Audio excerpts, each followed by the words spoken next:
Salut toi! Alors, est-ce que tu connais le batch cooking? Alors moi, je l'ai découvert il y a quelques semaines et je vous avoue que je trouve ça trop bien. Alors d'abord, tu gagnes du temps. Clairement, moi, j'estime que je gagne 9 heures par semaine en cuisinant 2h30 seulement le dimanche, je gagne 9 heures. Ensuite, je gagne du temps aussi pendant les courses parce que je ne cherche plus dans le magasin quelle bonne idée je vais trouver pour cuisiner la semaine. Le soir, je rentre à la maison, je suis tranquille, j'ai plus à chercher devant le frigo ce que je vais faire, etc. J'ai du temps avec mon petit bébé et avec mon compagnon. Et donc voilà. Donc si toi aussi tu cherches, 1, à gagner du temps, 2, à manger sainement, à manger diversifié et à faire aussi des économies parce que tu n'achètes plus jamais trop en quantité, eh bien cette vidéo est faite pour toi. Donc je t'invite à suivre, à regarder ma vidéo jusqu'au bout. Je te laisse avec la suite de la vidéo où tu vas découvrir les recettes, ce que ça donne. Et honnêtement, elles étaient vraiment toutes hyper bonnes. Alors, ce qui vous attend dans cette vidéo, donc on a tout d'abord une quiche avec du crottin de chèvre, du déchicon et des noix, une tartelette pour le dessert aux pommes. Donc ça, c'était un petit plus, c'était pas prévu, mais j'avais assez de pâtes, donc autant l'utiliser. Alors, un hachis parmentier avec bien évidemment des légumes, du haché. Donc là, au niveau des légumes, on est sur courgettes et aubergines. Franchement, il était délicieux. Alors, une blanquette de poulet. Donc après ça, il faut encore ajouter à la dernière minute une crème fraîche épaisse. Mais voilà. Alors voilà, revoilà la quiche. Franchement, elle était délicieuse. Alors, on va manger aussi cette semaine donc des hamburgers avec des petits pains faits maison, avec les sauces faits maison aussi, donc une sauce burger et une sauce pour la salade qui va les accompagner. Alors là, vous voyez que j'ai mis quelques graines de sésame par-dessus. Et c'était assez moelleux, mais je vous conseille de les manger assez tôt. Et moi, je pense qu'avec la farine que j'ai mis, donc j'ai mis une farine de blé et une autre farine, et je pense que l'autre farine les a quand même un peu durcis, mais vous voyez, franchement, ils sont quand même bien, mais ils sont costauds, hein. On en mange un, après, on n'en peut plus. Et donc on va commencer par la préparation des petits pains. Donc des petits pains pour les burgers. Donc pour ça, donc j'ai mis ma cuve directement sur ma balance. J'ai fait, donc je fais la tare, comme ça on est à 0. Donc vous mettez les 15 centilitres de lait et les, hop, je refais la tare du coup, et les 10 grammes de levure sèche.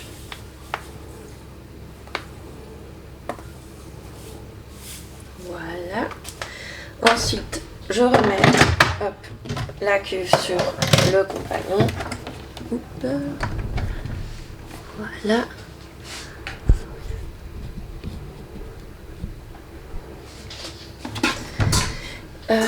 Donc on peut remettre le couvercle.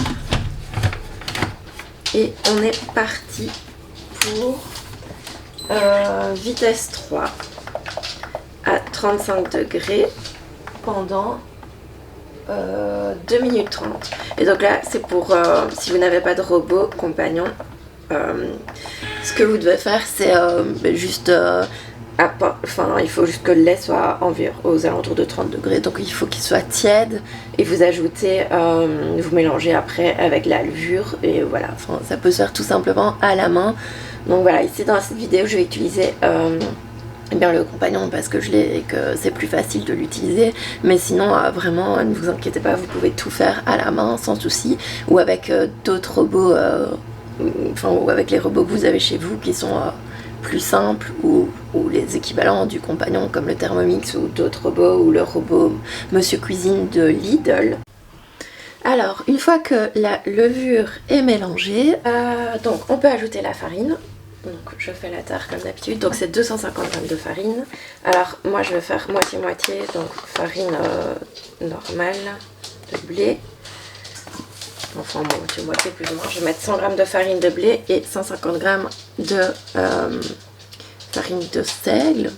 Ah pardon, hop, voilà. Et donc j'ajoute 150 g de farine de seigle. Après vous mettez les farines que vous voulez. Moi j'aime bien un peu changer.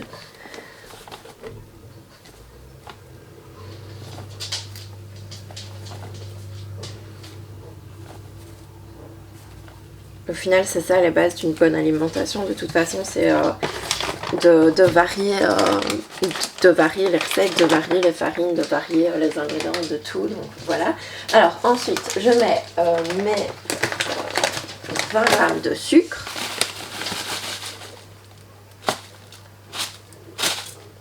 Alors moi j'ai choisi voilà. Donc moi je choisis de la cassonade, mais vous mettez le sucre que vous voulez. Et alors ensuite on n'a plus qu'à ajouter les 40 g de beurre. On est reparti. Donc là on sélectionne le programme P1.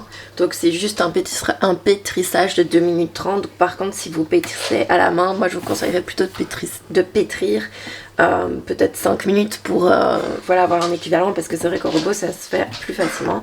Donc on lance son programme P1 et puis il suffira on fera une boule avec la pâte et il suffira de la laisser de côté pendant 1 heure. Et donc pourquoi on commence par les pâtes? Parce qu'il faut du temps de repos, donc voilà, pendant que ça reposera on pourra faire une autre recette et donc gagner du temps plutôt que de rien faire ou de faire autre chose. Donc voilà. Alors voilà, une fois que la pâte est prête, on n'a plus qu'à sortir le pâton. Hop. On fait une petite boule, mais je vous avoue que c'est déjà bien formé en boule dans le robot. Et donc on place ça dans un bol, on recouvre d'un essuie à la belge, torchon pour les Français. Et voilà, et puis on laisse ça à température ambiante de côté pendant 1 heure. Alors ensuite on va préparer la pâte brisée. Donc pareil, comme il y a un temps de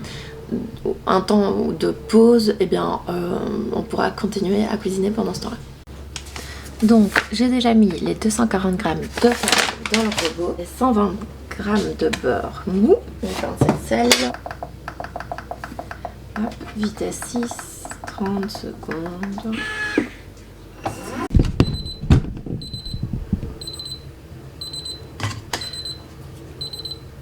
Alors on ajoute 700 ml d'eau. Ici vous voyez dans le contenant il y a le reste du beurre, enfin c'est pas grave. Voilà. Et on est reparti pour 3 minutes. Voilà, toujours à vitesse 6.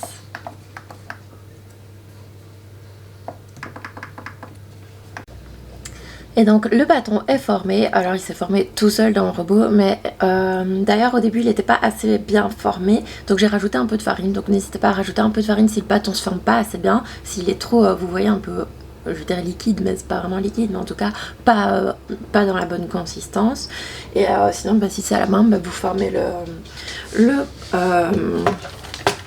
la boule de pâte à la main. Ensuite normalement il faut mettre dans le film alimentaire, mais j'en ai pas. Par contre j'ai un sachet de surgélation, donc je vais mettre ça dans le sachet. Et puis c'est parti pour 1 demi-heure au frigo. Alors ensuite pour la découpe des pommes de terre, donc on a besoin d'1 kg de pommes de terre et on en a besoin pour 2 recettes. Donc on en a besoin pour le hachis parmentier évidemment, mais on en a aussi besoin pour la blanquette de poulet. Donc voilà, c'est parti pour l'épluchage de 1 kg de pommes de terre. On en a pour un moment. Hein.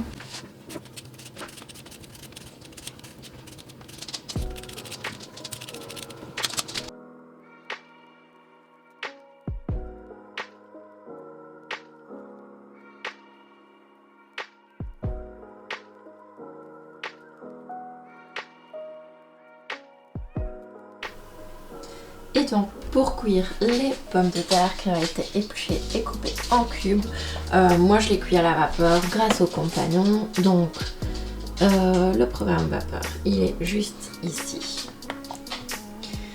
Et voilà, je lance pour 1 demi-heure. Donc c'est le programme P1, mais vous pouvez tout aussi bien les cuire au micro-ondes, dans une casserole, enfin comme vous voulez. Et donc voilà, pendant ce temps-là, donc pendant que les pommes de terre sont en train de cuire au compagnon, donc le compagnon est inutilisable évidemment, je vais commencer à éplucher tous les légumes que j'ai besoin. Donc j'ai pris des champignons bio, comme ça je dois pas les éplucher, des carottes bio, comme ça je dois pas les éplucher, Courgettes, aubergines, j'ai pas trop bio, donc j'ai pris normal et je dois les éplucher. Et donc j'ai pris 2 courgettes, 3 oignons et des noix qui faudra concasser pour la recette de la tarte. Alors donc c'est parti. Hein.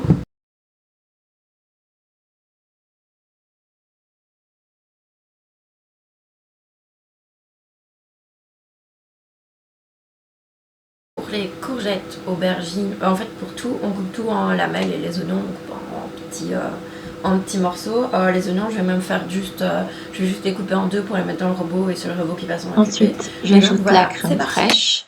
Vous en ajoutez la quantité que vous voulez en fonction de la consistance que vous voulez avoir. Mais en gros, il doit y avoir un juste milieu entre la crème fraîche et le beurre, vu que c'est eux qui vont faire en sorte que la purée soit plus ou moins liquide.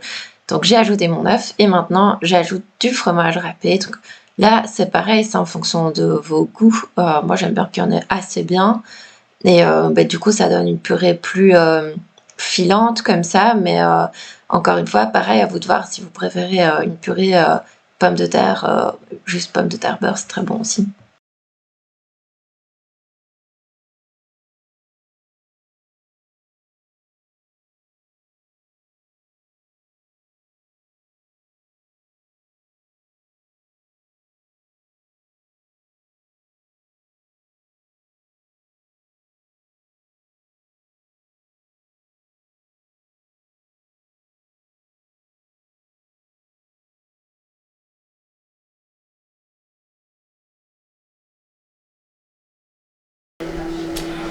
Et donc voilà, les pommes de terre sont cuites, donc il n'y a plus qu'à faire une purée, donc je vous laisse avec ça.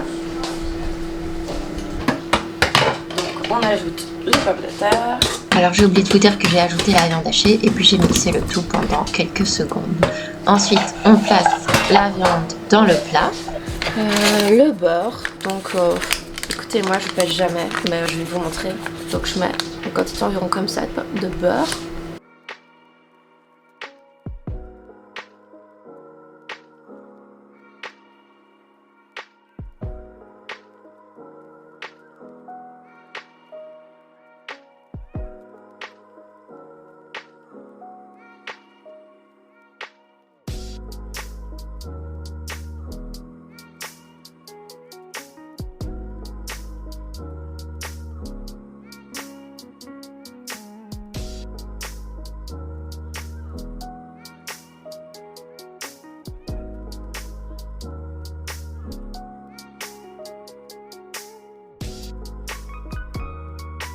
Alors ensuite on arrive à la préparation donc du hachis parmentier donc complet, donc la purée est déjà ici de côté.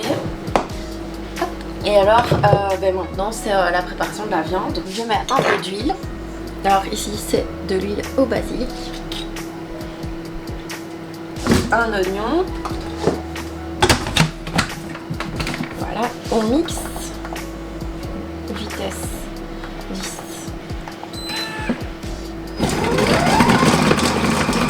Une fois qu'ils sont mixés, vous voyez, il y en a partout sur les rebords, donc il faut tout rabaisser avec un lèche-plat.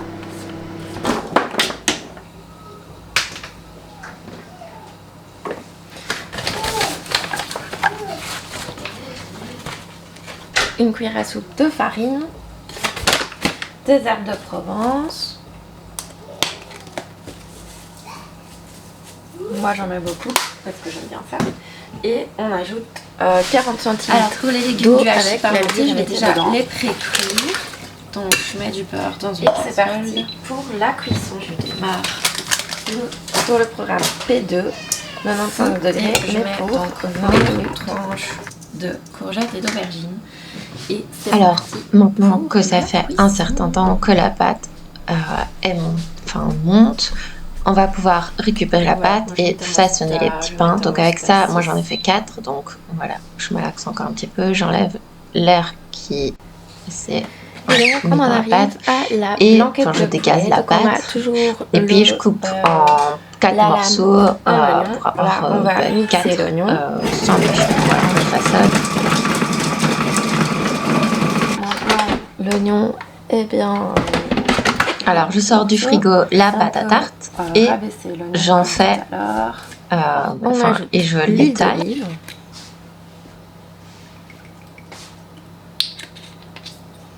Oui, c'est ça. Donc le programme P1, mijoter, slow cook. Et alors, voilà, je la répartis bien sur le moule. Et au lieu de ensuite, on n'oublie pas de la piquer. Moi, j'ai eu mon petit garçon qui est venu avec moi pendant que je piquais la tarte. Le poulet et la carotte. Alors ensuite, je répartis l'oignon dessus.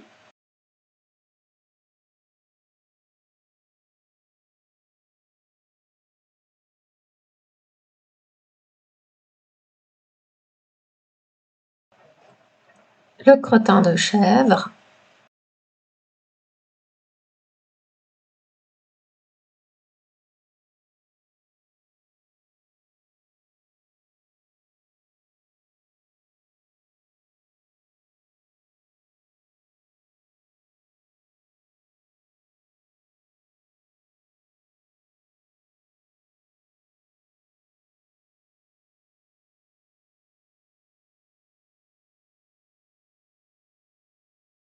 Alors ensuite, je vais préparer mon petit mélange à quiche. Donc, je prends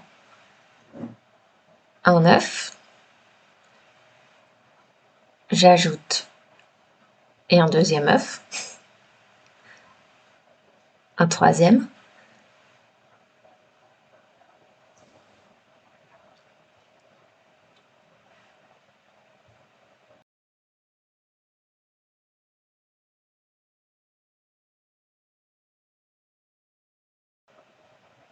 alors on ajoute la crème fraîche. Donc moi j'ai ajouté les 250 ml de crème fraîche. On sel, on poivre, note muscade si on a envie.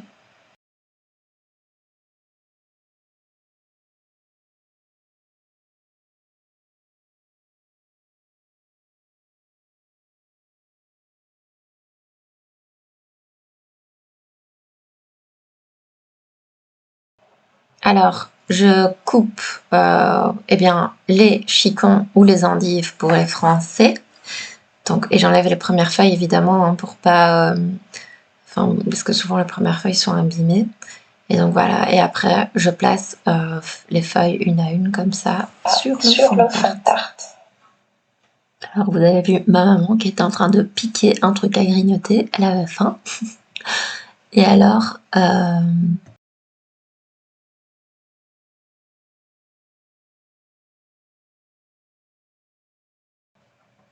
il ne reste plus qu'à ajouter eh bien, le mélange à base d'œufs et de crème fraîche.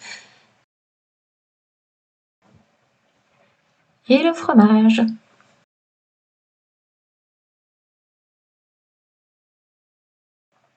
Alors ensuite on termine le hachis parmentier. Donc il y avait déjà le haché qui était dedans, les légumes qui étaient en train de cuire jusqu'à présent sont cuits, donc je les ajoute. J'ajoute la purée par-dessus et puis il faudra ajouter de la chapelure et puis on n'a plus qu'à enfourner pendant une demi-heure à 40 minutes à 200 degrés, mais ça à vérifier en fonction de votre four. Alors ah oui, donc vous voyez ici, donc il y a du beurre et puis seulement la chapelure par-dessus. Et puis on peut enfourner les deux, hein, la quiche et le hachis parmentier. Alors ensuite pour la vinaigrette, 3 cuillères à soupe d'huile d'olive, 2 cuillères de vinaigre, une grosse cuillère à café de moutarde, sel, poivre et c'est parti. Hop, après je remets au frigo et ça va servir pour la salade. Alors pour la sauce pour le burger, donc j'ai mis du fromage blanc, de la moutarde, donc je mets une cuillère à café, bonne grosse cuillère à café de moutarde, du miel, donc là c'était une bonne grosse cuillère à café aussi, sel et poivre. Cette sauce est délicieuse aussi pour même pour la salade ou pour d'autres choses, franchement c'est super bon. Et je termine par cuire mon riz pendant que le four lui est occupé avec la quiche et le hachis parmentier. Alors comme il me restait un peu de pâte à tarte, j'ai fait des tartes aux pommes. Donc j'ai juste ajouté sur le fond des tranches de pommes et j'ai fait un petit mélange crème fraîche et œuf avec un peu de sucre. Et voilà, hop, après ça s'enfourne à 180 degrés pendant 20 minutes.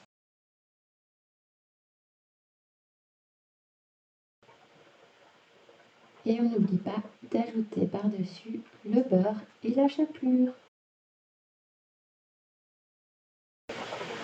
Et c'est parti pour la vinaigrette. Donc il faudra 3 cuillères à soupe d'huile d'olive, 2 cuillères à soupe de vinaigre et une bonne grosse cuillère à café de moutarde, sel et poivre. On n'a plus qu'à mélanger, on ferme la pot et c'est parti pour le frigo.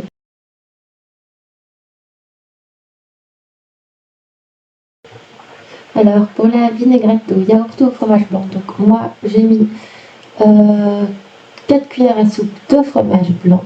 J'ajoute une grosse cuillère à soupe bien bombée de moutarde, un peu de miel, donc là c'était une cuillère à café, sel et poivre, on mélange et puis pareil, ça va au frigo.